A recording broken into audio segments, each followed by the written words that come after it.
তো যখন আমরা ল্যান্ড করি ঢাকায়, তখন একটা পরিচিত দৃশ্য দেখা যায়। এই দৃশ্য বাংলাদেশের অন্য কোনো জায়গায় দেখা যায় না। পার পাবে না ইনশাআল্লাহ। কোন মাজলুমের চোখের প্রাণী বৃথা যাবে না, কারণ কিয়ামতের দিন আছে। এটা হচ্ছে মাজলুম। প্রিয় দর্শকবৃন্দ, আসসালামু আলাইকুম। আপনাদের সবাইকে জানাই আন্তরিক শুভেচ্ছা ও স্বাগতম। আমরা সবাই জানি ইসলামের একটি পূর্ণাঙ্গ জীবন ব্যবস্থা। এই দিন আমাদের শিখিয়েছে কিভাবে চলতে হবে, কিভাবে কথা বলতে হবে, কিভাবে মানুষকে ভালোবাসতে হবে এবং কিভাবে আল্লাহর সন্তুষ্ট অর্জন করতে হবে। আজকের এই আলোচনার মাধ্যমে আমরা চেষ্টা করব কুরআন ও হাদিসের আলো থেকে কিছু শিক্ষা নেওয়ার, আমাদের ভুলগুলো সংশোধন করার এবং সত্যিকার অর্থে মুসলমান হিসাবে নিজেদের গড়ে তোলার। তাই অনুরোধ রইল, মনোযোগ দিয়ে শুনবেন, চিন্তা করবেন, আর যা শিখবেন তা নিজের জীবনে এবং আপনার পরিবারের জীবনে বাস্তবায়ন করবেন। তবে চলুন শুরু করি আজকের আলোচনা। মাজলুমের আশার দিন আর জালেমের জন্য হতাশার দিন। কিয়ামতের দিন না থাকতো তাহলে সমস্ত খুনি, ব্যভিচারী, ধর্ষণকারী, জালেম, ফাসেক, আল্লাহদ্রোহী সবাই পার পেয়ে যেত না। আল্লাহ পাক পার দিবেন না বলেই কিয়ামতের দিন রেখেছেন। ছোটবেলায় আমরাও মনে করতাম যে মানুষের জন্ম নিয়েছে, কি ভুলটা করলাম। হিসেব নিকেশ, জান্নাত জাহান্নাম, কত সমস্যা। যত দিন যাচ্ছে বুঝতে পারছি যে ভাগ্যিস কিয়ামতের দিন বলে একটা দিন আছে, না হলে জালেমের এই জুলুমের কোনো বদলা হতো না, আর মাজলুম তার অধিকার ফিরে পেত না। তো 50,000 বছরের সমান ওই দিন মানুষ অস্থির হয়ে যাবে এই কারণে বিচার শুরু হচ্ছে না কেন। একবার আদম আলাইহিস সালামের কাছে দৌড় দিবে, একবার নবী নূহ, একবার মূসা, একবার ঈসা, একবার ইব্রাহিম, সবাইকে রিকোয়েস্ট করবে মানুষ দলে দলে গিয়ে যে আল্লাহকে বলেন অ্যাটলিস্ট বিচারটা যেন শুরু করেন। অপেক্ষা করা কাজটা কষ্টকর না ভাই? কারোর জন্য অপেক্ষা করা কষ্টকর না? অপেক্ষা করতে করতে ঘামে একদম গলা পর্যন্ত ডুবে যাবে। আল্লাহ পাক হেফাজত করুন আমাদেরকে। ওই 7 শ্রেণীর মানুষের মধ্যে আল্লাহ পাক আমাদেরকে আশ্রয় দান করুন, আল্লাহুম্মা আমিন। এরপরে যেটা বলছিলাম যে এই 50,000 বছরের সমান দিনে একজন ব্যক্তি আপনার আমার জন্য সুপারিশ করবে, তার নাম কি? এবার হাত উঁচু করেন, কতজন আপনাদের মধ্যে ওই ব্যক্তির সাল্লাল্লাহু আলাইহি ওয়াসাল্লাম তার জীবনী পড়েছেন জীবনে একবার? অনেস্টলি বলবেন, সততার সাথে হাত নামান। এবার চিন্তা করেন, এই যে আমরা স্লোগানগুলো দেই যে আল কোরআনের আলো ঘরে ঘরে জালো, নারায়ে তাকবীর, আল্লাহু আকবার, স্লোগান দেই না অনেক? বাস্তবতা স্লোগানের মধ্যে পার্থক্য নাই? যখন আপনি দেখবেন প্রতিটা যুবক বা প্রত্যেক ব্যক্তি আমাদের সমাজের মধ্যে নবী সাল্লাল্লাহু আলাইহি ওয়াসাল্লামের জীবনী সম্পর্কে ভালো ধারণা রাখে, কুরআনুল কারীম মাশাআল্লাহ তেলাওয়াত করতে জানে, কোরআনের অর্থ বোঝার চেষ্টা করে, মাশাআল্লাহ হকপন্থী আলেম ওলামাদের কাছে যায়, আত্মশুদ্ধি অর্জন করে, হালাল খায়, পারিবারিক আদর্শ সুন্দর করে গড়ে তোলার চেষ্টা করে, ন্যায়ের পথে থাকে, অন্যায় করে না, তখন অটোমেটিকলি কোরআনের আলো ঘরে ঘরে জ্বলবে না? তাহলে মূল কাজটা কি? আইওয়াশ এবং শোডাউন করা, না মূল কাজ করা? মূল কাজটা কি? আমরা কিন্তু মূল কাজটা করতে চাচ্ছি না, বা মূল কাজটাকে আমরা ততটা গুরুত্ব দিচ্ছি না যতটা যৌগিক বিষয়গুলোকে গুরুত্ব দিচ্ছি। আর এই কারণে দীর্ঘদিন থেকে দেখছি যে উম্মার অবস্থা মোটামুটি অপরিবর্তনীয় আছে, বরং দিন দিন ডে বাই ডে আস্তে আস্তে অধঃপতন হচ্ছে। আপনি হয়তো প্রশ্ন করতে পারেন আমার দিকে আঙ্গুল তাক করে, কে বললো আপনাকে অধঃপতন হচ্ছে? আমরা তো দেখছি উন্নতি, অগ্রগতি আর প্রগতি। আমি বিনয়ের সাথে বলবো আর 10টা থেকে 20টা বছর অপেক্ষা করেন। 5 বছর আগে বিনয়ের সাথে বলেছিলাম যে 10 বছর অপেক্ষা করেন, কাগজের টাকা বলে কিছু থাকবে না। আস্তে আস্তে সোসাইটি ওইদিকে যাবে, এবং এগুলো কোনোটাই অ্যাক্সিডেন্টলি অটোমেটিকলি হচ্ছে না, এর পিছনে একটা মাস্টার মাইন্ড কাজ করছে। পুরো বিশ্বের পিছনে একটা মাস্টার মাইন্ড কাজ করছে। একটা সভ্যতা চাচ্ছে সারা বিশ্বের মানুষ ওর দাস হয়ে থাক, এবং তাদের এক একটা এজেন্ডা আস্তে আস্তে বাস্তবায়িত হচ্ছে। এবং মাশাআল্লাহ আমরাও হালুয়া রুটি এবং সেমাই খাচ্ছি। মাশাআল্লাহ আমরাও খাচ্ছি খোরমা, জিলাপি, হালুয়া, রুটি, সেমাই। এগুলো আমরাও খেয়ে যাচ্ছি মাশাআল্লাহ। আল্লাহ পাক আমাদের হৃদয়ের চোখগুলো যেন খুলে দেন, আল্লাহুম্মা আমিন। ক্যাশলেস সোসাইটি চায় তারা, ক্যাশলেস সোসাইটি, মানে সোসাইটির মধ্যে কোনো ক্যাশ থাকবে না, ডিজিট থাকবে, খালি ডিজিট। খালি কলা কিনবেন, আপনি 40 ডিজিট পাস করে দিবেন। কলাওয়ালা 40 ডিজিট পেল, ওর দরকার এখন ধরেন মাছ, ও 40 ডিজিটের মাছ কিনবে। মাছওয়ালার দরকার মনে করেন চাল, ও 40 ডিজিটের চাল কিনবে। ডিজিট ঘুরবে, খালি সংখ্যা খালি ঘুরতে থাকবে হাত থেকে হাত। এমন একটা মানি আপনাদেরকে দিবে, এমন একটা মুদ্রা দিবে আপনাদেরকে, যে মুদ্রা ধরতেও পারবেন না, পকেটেও রাখতে পারবেন না। এখন তো ধরতে পারেন, পকেটে রাখতে পারেন, একটা সময় আসবে মুদ্রা ধরতেও পারবেন না, পকেটেও রাখতে পারবেন না। এবং এগুলোর মান তারা নিয়ন্ত্রণ করবে। যখন দেখবে যে আপনার মধ্যে তাওহীদ বেশি আছে, ইসলামের চেতনা বেশি আছে, দ্বীনের ফিকির বেশি, ইসলাম ইসলাম করছেন, আপনার মান কমে যাবে টাকা। যদি দেখে আপনার মধ্যে দাসত্ব আছে, ওরা যা বলছে আপনি সামিআনা ওয়া আতা'না বলছেন, ইয়েস স্যার ইয়েস স্যার করছেন, আপনি উন্নতি, অগ্রগতি, প্রগতি পাবেন।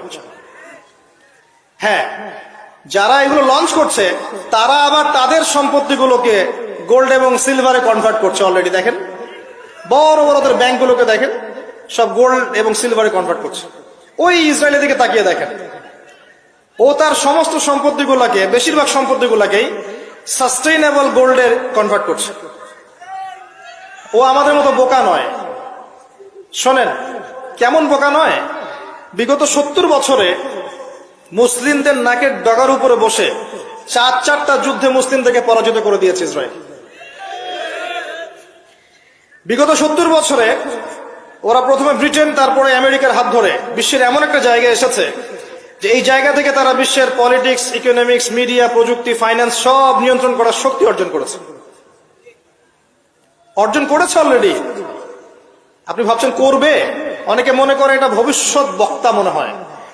আমি বলছি যে বর্তমান সম্পর্কে আপনি খবর রাখেন না বলেই বর্তমানকে আপনার ভবিষ্যৎ মনে হচ্ছে। এটা বর্তমান, এটা ভবিষ্যৎ না। ভবিষ্যতে তো সে সারা বিশ্বকে রুল করবে ইনশাআল্লাহ তাআলা। না হলে তো সে মাসিহুদ দাজ্জালের ফলোয়ারই হতে পারবে না। আর দাজ্জাল তো সারা বিশ্বকে শাসন করবে এবং তাকে ফলো করবে জিউসরাই। তবে হ্যাঁ, এটা আমরা জানি কোরআন এবং হাদিস থেকে আলহামদুলিল্লাহ, যে ওদের এই দমন, পীড়ন, জুলুম এবং শাসনটা চিরস্থায়ী হবে না ইনশাআল্লাহ। এটা একটা সাময়িক সময় জুড়ে থাকবে, এরপরে আল্লাহ পাক পৃথিবী থেকে এটাকে সরিয়ে দিবেন ইনশাআল্লাহ। কিভাবে সরাবেন? ওই যে লোহিত সাগরে আল্লাহ পাক যেমন করে বনু ইসরায়েলকে ধাওয়া করছিল ফেরাউনের বাহিনী, মনে আছে? লোহিত সাগরে আল্লাহ পাক ফেরাউনের বাহিনীকে একত্রিত করেছেন, ডুবিয়ে দিয়েছেন, দেন নাই?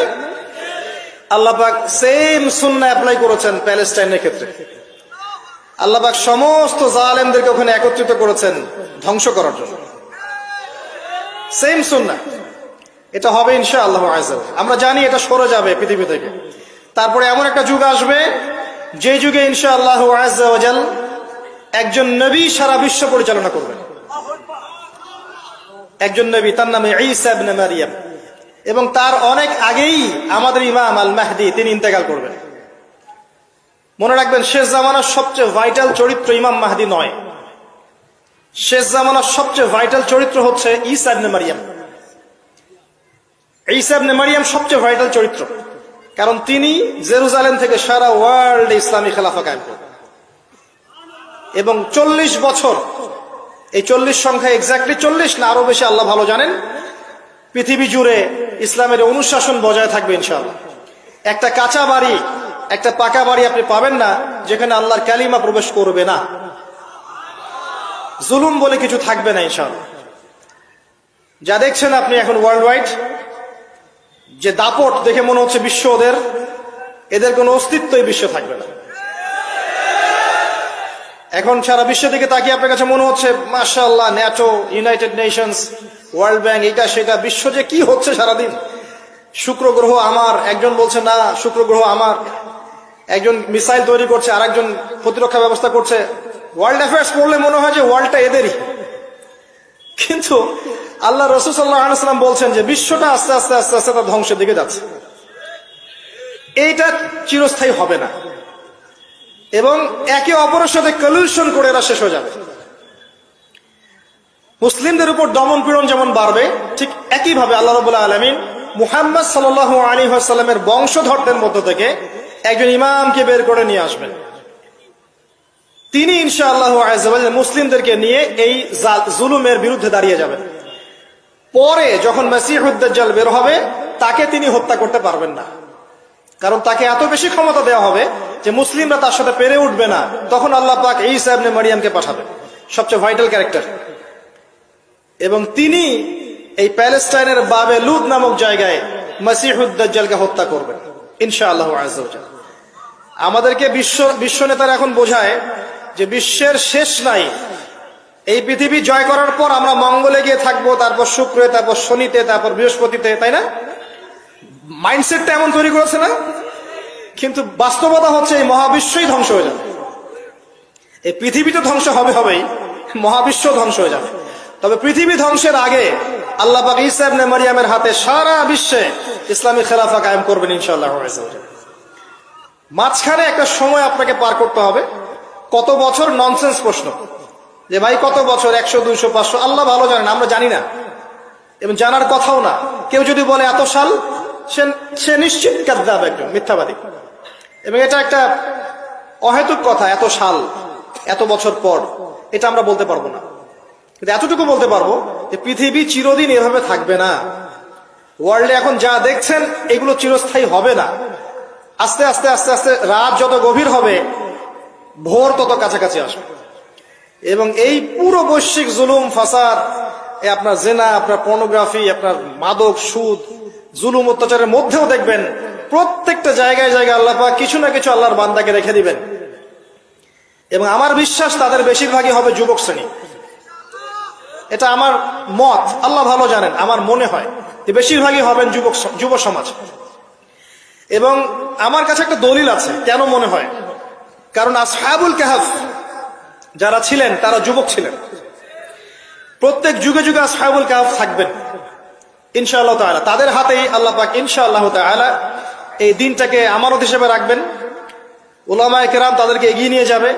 আস্তে আস্তে দেখবেন পরবর্তী জেনারেশনের পতাকা তারা বহন করবে ইনশাআল্লাহ। এখন যে কথাগুলো বলতে এতগুলো কথা বললাম, যে যখন আল্লাহ পাক মহাবিশ্ব সৃষ্টি করেছেন 6 দিনে, তখন মানুষের কোনো অস্তিত্ব ছিল না। ছিল? কোনো অস্তিত্ব ছিল না, মানুষের অস্তিত্বই ছিল না। সূরা দাহর পড়েন 1 নম্বর আয়াত, আল্লাহ পাক বলছেন হাল আতা আলাল ইনসান হিনুম মিনাদ দাহরি লাম ইয়াকুন শাইআন মাযকুরা। মানুষের উপর একটা সময় চলে গেছে যখন মানুষ কোনো আলোচ্য বিষয় ছিল না। এখন সারা ওয়ার্ল্ডের দিকে তাকালে মনে হয় যে মানুষই সবকিছু, তাই না? অথচ মানুষের বাইরে যে একটা জাতি আছে, জিন জাতি, এটাকে বিশ্বাসই করে না মানুষ। মানুষের আশপাশে ঘুরছে ফেরেশতারা, মানুষ বিশ্বাসই করে না। আল্লাহ পাক আছেন আরশে আজিমে, তার উপরে, মানুষ বিশ্বাসই করে না যে আল্লাহ বলে কেউ আছে। মানুষ মনে করে বিগ ব্যাং থেকে সব সৃষ্টি হয়েছে। হ্যাঁ, অনেক মানুষ মনে করে যে আল্লাহ বলতে কেউ নাই, সবকিছু বিগ ব্যাং থেকে সৃষ্টি হয়েছে। অথচ আল্লাহ পাক কোরআনে বলেছেন আওয়ালাম ইয়ারাল্লাযীনা কাফারু, সূরা আম্বিয়া 30 নম্বর আয়াত, আন্নাস সামাওয়াতি ওয়াল আরদু কানাতা রাতকান ফাফাতাকনাহুমা। কাফেররা কি লক্ষ্য করে দেখে না এই মহাবিশ্ব এবং পৃথিবী একটা বিন্দুর মধ্যে ছিল, আমি এটাকে পৃথক করে দিয়েছি, পার্থক্য করে দিয়েছি। ওয়াজআলনা মিনাল মাই কুল্লা শাইইন হাই, প্রত্যেক জীবন্ত প্রাণীকে সৃষ্টি করেছি পানি দ্বারা। আফালা ইউমিনুন, এরপরেও কি তারা বিশ্বাস করবে না? যারা সায়েন্সের ছাত্র, নিউক্লিয়াস সম্পর্কে পড়ে দেখেন, সাইটোপ্লাজম সম্পর্কে পড়ে দেখেন, ওখানে কতটুকু পানি আছে, কত অংশ পানি আছে। আল কোরআন বৈজ্ঞানিক, সম্পূর্ণ বৈজ্ঞানিক, কিন্তু বিজ্ঞান কোরআনিক হতেই হবে জরুরি না। বিজ্ঞানের কোনটা সত্য কোনটা মিথ্যা এটা কোরআন দিয়ে মানদণ্ড হিসেবে যাচাই করা যাবে। কোরআনের কোনটা সত্য কোনটা মিথ্যা এটা বিজ্ঞান দিয়ে যাচাই করা যাবে না। আল্লাহ পাক সৃষ্টি করেছেন, এরপরে মানুষকে সৃষ্টি করে একা ছেড়ে দেননি। আল্লাহ পাক প্রথমে নাম শিখিয়েছেন, সমস্ত জ্ঞান শিখিয়েছেন কাকে? আদম আলাইহিস সালামকে। ওয়াল্লামা আদামাল আসমা কুল্লাহা, মহাবিশ্বের সমস্ত নাম আমি আদমকে শিখিয়েছি। সুবহানাল্লাহ।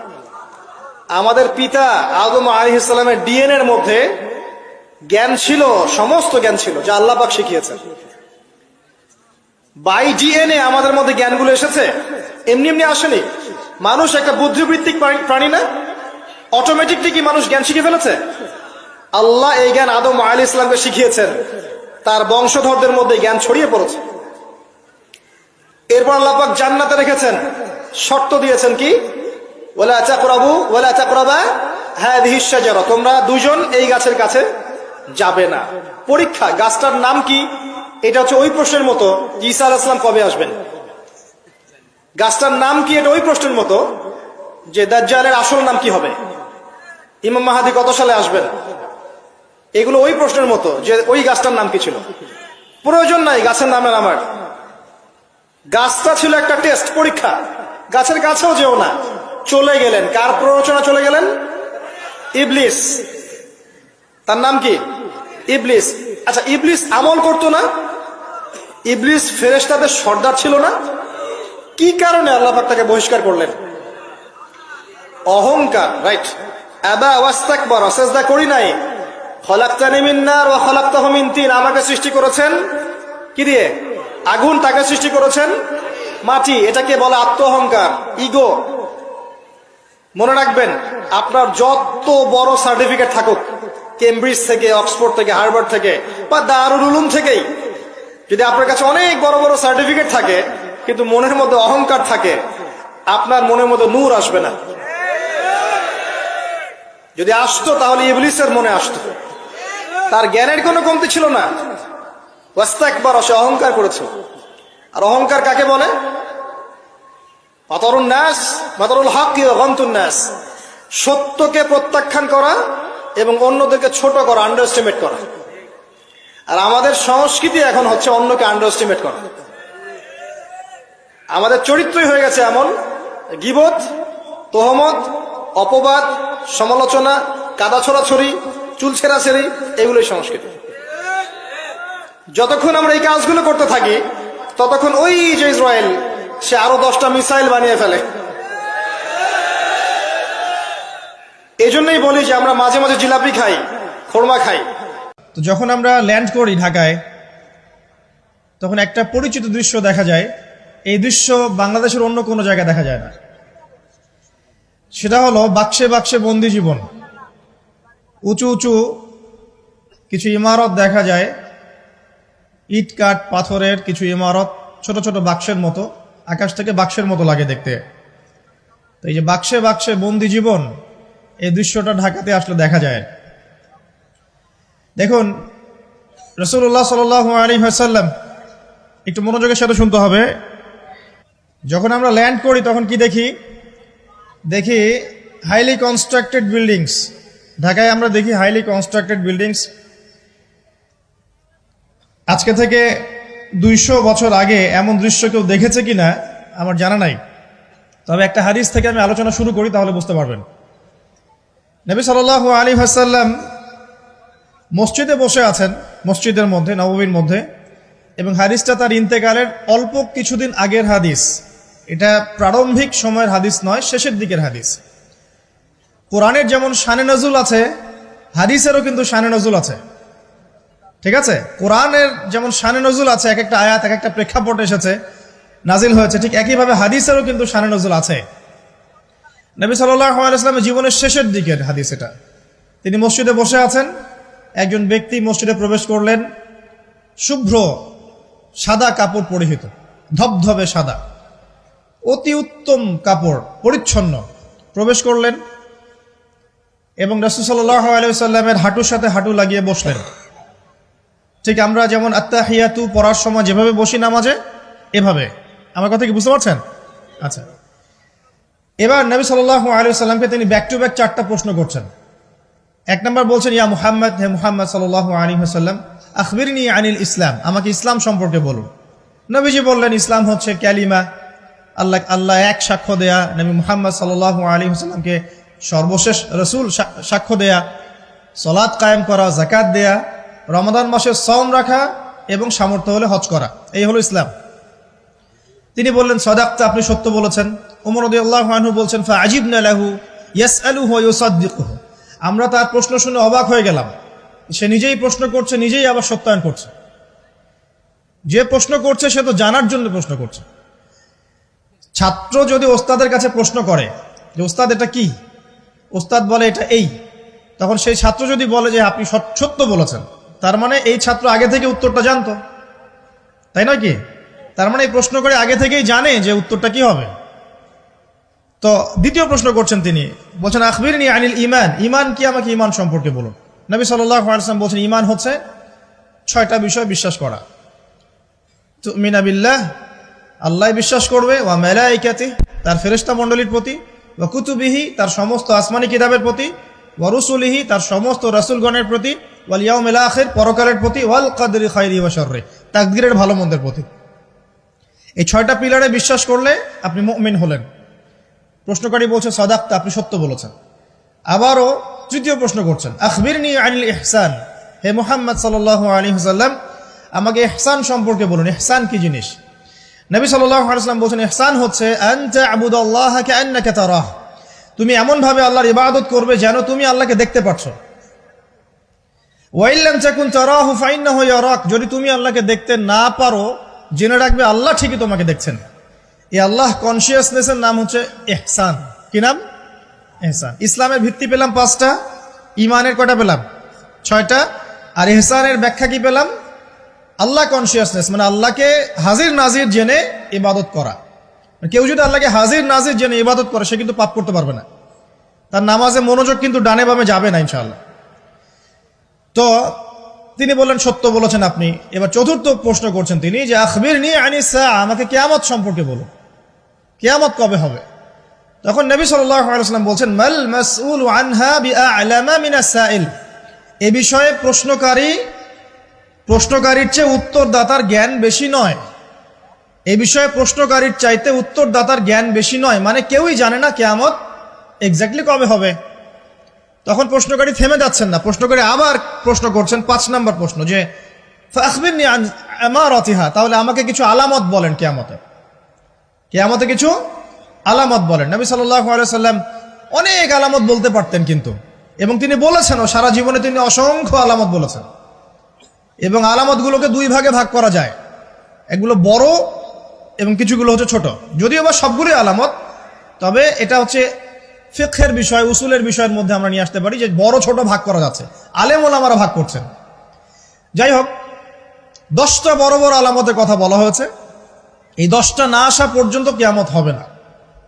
মসিহুদ দাজ্জালের আগমন, নবী ঈসা ইবনে মারইয়ামের আগমন, ইয়াজুজ আর মাজুজ, দাব্বাতুল আরদ, জমিন থেকে প্রাণী বের হবে, ইয়েমেনের আগুন, 3টা বড় বড় ভূমিকম্প, পশ্চিম দিক থেকে সূর্যোদয়, এরকম 10টা আলামত বলা হয়েছে। এগুলো না হওয়া পর্যন্ত কিয়ামত হবে না। এগুলো এখনো হয়নি, এগুলোর কোনোটাই এখনো আসেনি। এগুলো বাদ দিয়ে যেগুলো আলামত সুগরা আমরা বলছি, ছোট ছোট, এগুলোর ম্যাক্সিমাম প্রায় 99% আমরা এখন দেখতে পারি। তবে দেখার জন্য চোখ লাগবে, আর চোখ বলতে শুধু বাইরের চোখকে বোঝাচ্ছি না, হৃদয়ের কলবের কি লাগবে? চোখ লাগবে। আমি আপনার কলবের চোখ দিয়ে আপনাকে শহরটাকে চেনাচ্ছি। আপনার এই হাদিসে নবী সাল্লাল্লাহু আলাইহি ওয়াসাল্লাম অনেকগুলো আলামত না বলে মাত্র 2টো আলামত বলেছেন। কয়টা? মাত্র 2টো। আমি বলছি জীবনের শেষের দিকের হাদিস, শেষ সময় তো আমরা বেশি নসিহত করতে যাবো, তাই না? মনে করেন আপনার পিতা মৃত্যুসজ্জায়, আল্লাহ না করুক, এখন তিনি আপনাকে ওসিয়ত করছেন যে বাবা এইটা করবা, এইটা করবা না, মায়ের যত্ন নিও, বোনদের যত্ন নিও, ইত্যাদি ইত্যাদি। তখন তার ওসিয়তগুলোকে আপনি কত গুরুত্বের সাথে গ্রহণ করবেন, এবং সেই সময় যত ইম্পর্টেন্ট কথা থাকবে সেগুলোই তো মানুষ বলবে, তাই নয় কি? সবচেয়ে ইম্পর্টেন্ট কথাগুলোই মানুষ বলবে। তো নবী সাল্লাল্লাহু আলাইহি ওয়াসাল্লাম এদিকে এসে মাত্র 2টো সাইনের কথা বলছেন। তার মধ্যে একটা হচ্ছে, ভালো করে শোনেন, তার মধ্যে একটা হচ্ছে আনতালিদাল আমাতু রাব্বাতুহা, যখন তুমি দেখবে, প্রশ্নকারীকে বলছে, যখন তুমি দেখবে যে দাসী তার মনিবকে জন্ম দিচ্ছে, দাসী তার মনিবকে জন্ম দিচ্ছে, মানে দাসী কিভাবে মনিবকে জন্ম দিতে পারে? দাসী কি মনিবকে জন্ম দিতে পারে? উত্তর, এখানে 3টা ব্যাখ্যা হতে পারে। কয়টা ব্যাখ্যা? 3টা। এছাড়াও আরো ব্যাখ্যা হতে পারে, হয়তো আল্লাহ পাক সেটা আমাদের জেহেনে হয়তো এখনো দেন নাই, হয়তো এমন কেউ আসবে পরবর্তী জেনারেশন, তারা হয়তো আরো ব্যাখ্যা করতে পারবে। তবে 3টা ব্যাখ্যা এখন পাওয়া যায়। 1 নাম্বার, দাসী তার মনিবকে জন্ম দিবে অর্থ হচ্ছে পিতা মাতার সাথে দাস দাসীর মতো আচরণ করা হবে। এবং এটাও কিন্তু কিয়ামতের আগের একটা বড় নিদর্শন যে পিতা মাতার সাথে দাস দাসীর মতো আচরণ করা হবে। এবং যেটা এখন হচ্ছে, আমরা দেখছি পিতা মাতার অধিকার তারা পাচ্ছে না, সন্তানদের হাতে নির্যাতনের শিকার হচ্ছে, বৃদ্ধাশ্রমে থাকতে হচ্ছে। সারা জীবন যে সন্তানকে বড় করলো, আজকে সেই সন্তান তার ওই যে কাফনের টাকা পর্যন্ত দিতে যাচ্ছে না, মারা গেছে লাশটা পর্যন্ত নিতে আসে না, এমন হচ্ছে না? এবং বস্তুবাদী শহরগুলোতে তো এটা বেশি। আর আমাদের শহরটা বস্তুবাদী না?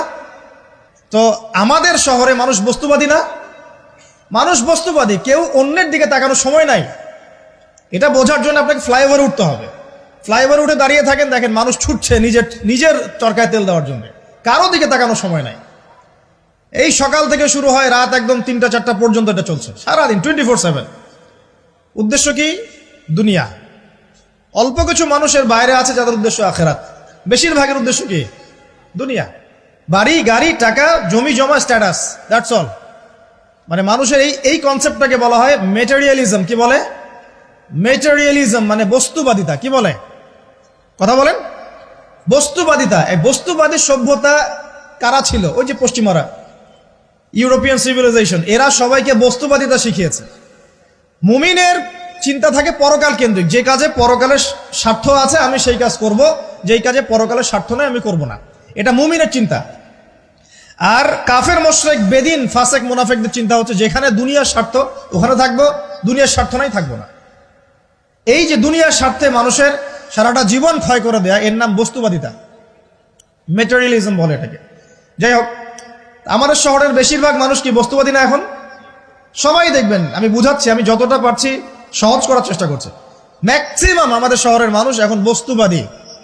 সবার চিন্তা একটাই, দুনিয়া, দুনিয়া আর দুনিয়া। যে দুনিয়া সম্পর্কে নবী সাল্লাল্লাহু আলাইহি ওয়াসাল্লাম বলেছেন, একটু শোনেন।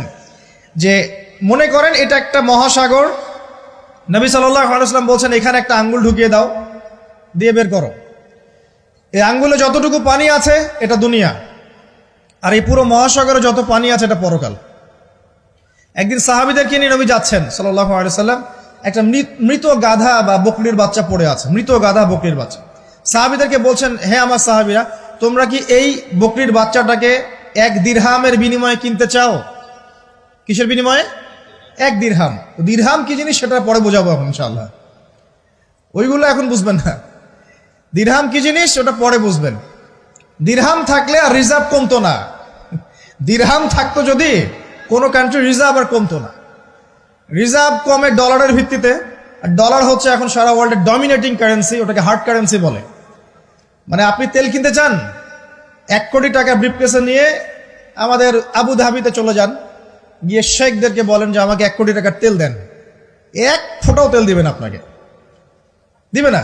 যতক্ষণ আপনি ওই টাকাটাকে ডলারে কনভার্ট করবেন তারপর দিবেন, আপনাকে তখন সুন্দর মতো তেল দিবে।